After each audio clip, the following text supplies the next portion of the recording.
Hello there, YouTube. Welcome to another episode of the Thoughts of No One in Particular. I do realise a lot of my content recently has been about the real tragedy that's happening in our country with the dismantling of our perfectly fine and working welfare state for the interests of a tiny minority. And I'm sorry for constantly going on about this, but it just happens to be a very big issue here. And it happens to be a very big issue for the world in general, as far as I'm concerned, when it comes to attitudes to people who are unemployed, people who are disabled. And it's got to the point where you thought I was harsh in previous videos. You ain't seen nothing yet. You really haven't. Let me explain what exactly is happening here. We have a government continuing the policy of the previous. It's now pretty much sure that New Labour, as it was Conservatives in disguise. They're continuing the same policy, which involves assessment of people on disability benefit, and this is a fair enough idea that they have some kind of sort of medical check and balance. But the thing is, there already was a medical check and balance. Anybody who's on the disability living allowance, as I am, would know you have to fill in a 52-page form. You have to provide at least about 10 pages of medical documentation. It's not easy to get on, and by the government's own statistics, which they try to suppress, less than 0.5%, there's an 0.5% estimated fraud rate within the disability side of benefits. We go on to child tax credit and things, it gets more weird, but within the disability side of things, 0.5. With an unemployment benefit, with job seekers allowance, it's really low as well. This myth of the benefit scrounger is just that, it's a myth. They don't exist. For all the people you may have met in your life that come into that area, you don't know their story. What right have you got to judge them? And yeah, it's just getting very, very ridiculous, with a lot of prejudices going around, and it's got to the point where we have a contract. Like many things with our government at the moment, they seem to be addicted to bringing in private contractors who, in the fact that they claim they can actually do something cheaper than the government, you know they've got to be cutting corners somewhere. It's easy thing to make, assumption to make, that they're cutting corners, because of the fact that who can do things cheaper than the people who print the fucking money? It makes no sense whatsoever that these people. And most of the contractors, we recently had G4S exposed as crooks. Again, they'll be changing their name again so that they'll dupe us. But there are people keeping track of what name they're under at the moment. So yes, I doubt G4S will last much longer. But it's not G4S; it's the main problem. The main problem is a company called ATOS. Now, you go to any council estate or poor area in this country, there is a very high probability you will see painted up amongst the other graffiti, massive letters, ATOS kills. Now, this is not... well, firstly you want to know what these people are. These people are a French company with a lot of influence from an American company called Unum. Unum were a medical insurance company in America, and they were known for their horrific abuses of what few checks and balances America has. And basically, their whole ethos was to deny everybody medical cover for pretty much everything. Um, and their whole purpose was to find people fit when they clearly weren't. Incredibly, for such a backward, unregulated nation, America actually found them guilty of massive fraud and stripped them of some $25 million, which to me, I couldn't believe that somebody who hadn't robbed Wall Street actually got convicted on that level of fraud. It defies belief, it really does. But so we already have a company that's connected to fraud in a nation that doesn't really enforce its fraud laws for the big people, not for the little people, but for the big people. We have them now being contracted in to do disability assessments. The estimated cost of the whole disability benefit program is around 30 million. The cost of ATOS assessing is over 100 million.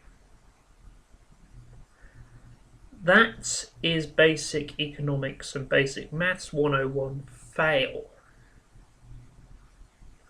Seriously, it really is stupid that side of it. So even if you have no heart and you are a psychotic Tory, or libertarian or whatever, you can see there is no fiscal responsibility here whatsoever. But the true cost is not something you can go on money.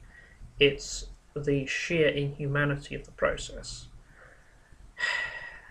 None of ATOS's staff at the moment are actually medical professionals. The few medical professionals they had have all either resigned or been struck off by the GMC, who are now opposed to anything they do, and refuse to let any of their members anywhere near them because they are that full of malpractice. So it's not actually a doctor who's assessing disabled people. It's not anybody who has any medical knowledge or medical training, and certainly no psychological training for those with mental health issues like me. And they tend to be your typical sort of typical inhuman far right people, because who else are ATOS going to hire? And they've been known for constantly keeping people on loops. That is, so they will declare someone fit for work and rob them of all their benefits. The person will appeal, go through the courts, get their benefits back, then they will come back again. And they've done this with not just with people with invisible illnesses like mental health issues and things like hypermobility and other physical complaints that aren't outwardly obvious. But they're now doing this to pretty much everyone, and there are people who are literally dying because of these companies. ATOS kills is not hyperbole. Obviously, what numbers we have are tempered by the fact that we don't have a free press in this country. We have over 600 press embargoes currently in force. That's 600 stories that are not allowed out into the media. Obviously, the internet is a careful workaround for that. But we have these, and 20 of those 600 are focused around the DWP, who manage all the benefits systems. Why they manage disability is beyond me, because as far as I'm concerned, it's a medical thing, it's not a work and pensions thing. It should be in the hands of medical professionals, not ATOS. But as far as we can tell from our numbers, from just collating lists of victims, we're talking around 1,100 and some people who have died as a direct result of ATOS assessments. Somebody worked that out as around 32 a week. 32 people were rounded up and shot every week. There'd be outrage. Well, but the thing is, of course, it's only 32 people, so it's a lot easier to conceal that how this system's working. And before any of you wingnut retards come on and say, "Oh, this is because of socialise this, socialise," no, it's because of capitalist cunts coming over from America and trying to make a profit off our public system, which we have owned since 1960, which is in a massive surplus. Sorry, no, it's 1945, which is in a massive surplus. And they're just coming and they're saying, "Oh, it's inefficient," and selling it off to all their friends. David Cameron, the Prime Minister, and privately educated twat, recently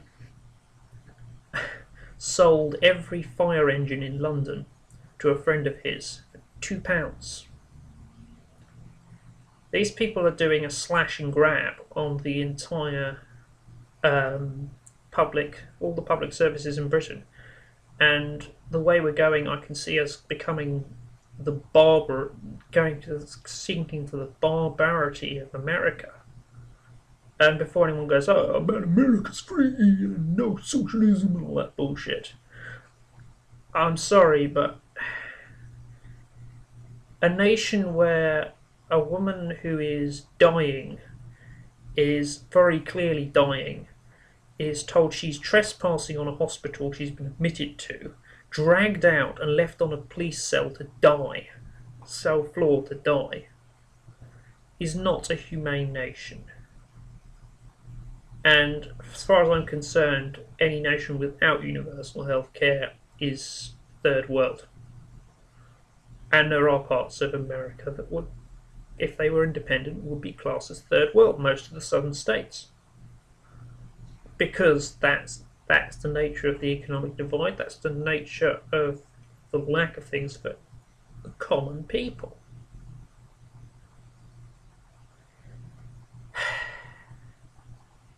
I mean, I know we have this thing with a lot of stereotypes and abroad and the British, we've got our class system, but the thing is, the class system was almost gone until these twats came back, until Blair came in, and we almost got rid of it completely. Certainly most of the old money was gone, but now it's the illegitimate offspring of the illegitimate relatives of the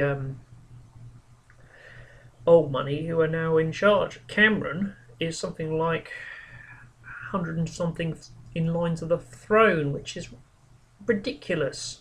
Well, it's ridiculous, we still have a queen, but it's ridiculous we've got a prime minister that's so close to the bloody royals. This country at the moment is a complete mess. Well, this world's a complete mess. And what's even more annoying, and something that so many people don't, countries like Norway, Finland, not Sweden, Iceland, they've taken the right approach, and they've upped your taxes. They've upped taxes for the wealthiest. They've imprisoned all the fraudulent bankers, and they're doing brilliantly. All of us who are doing our austerity drives, we're crashing and burning. And until we go for humanity over the wealth of a tiny minority, because that's all that's it. It's not trickle-down economics is a load of bullshit. I'm sorry, but if you start cutting the basic services, there are a lot of big corporations in this country who are opposed to cuts in the NHS. Do you know why? Because it makes life for them easier.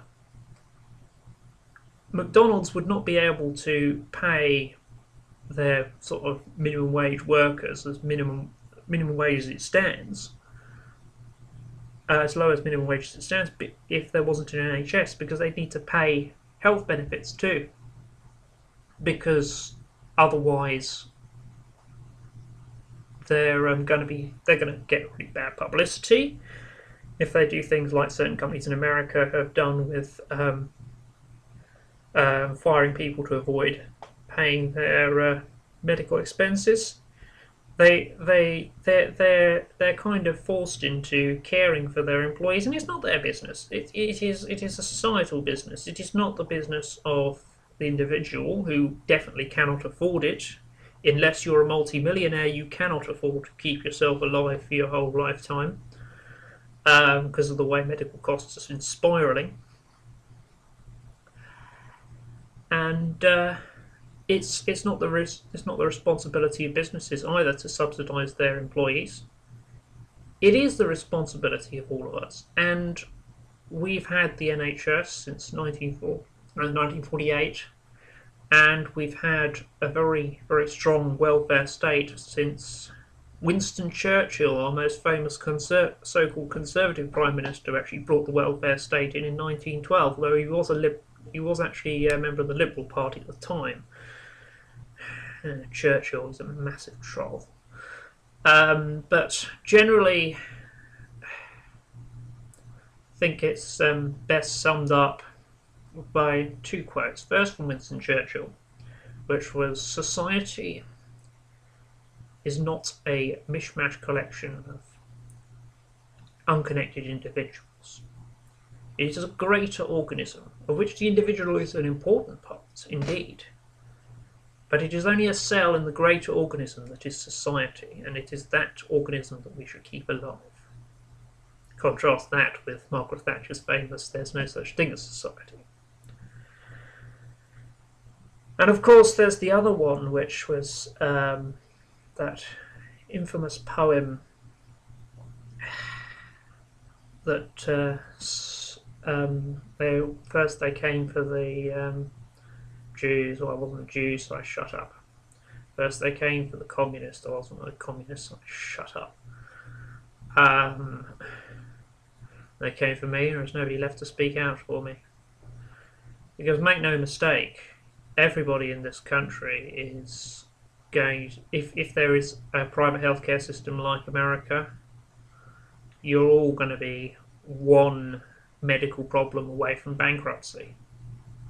You're going to see these incidences that, although there are supposedly laws against, they never get enforced, with people being charged for just saving their, for life-saving and necessary treatment.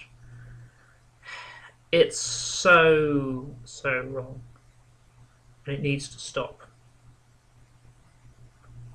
It needs to stop now.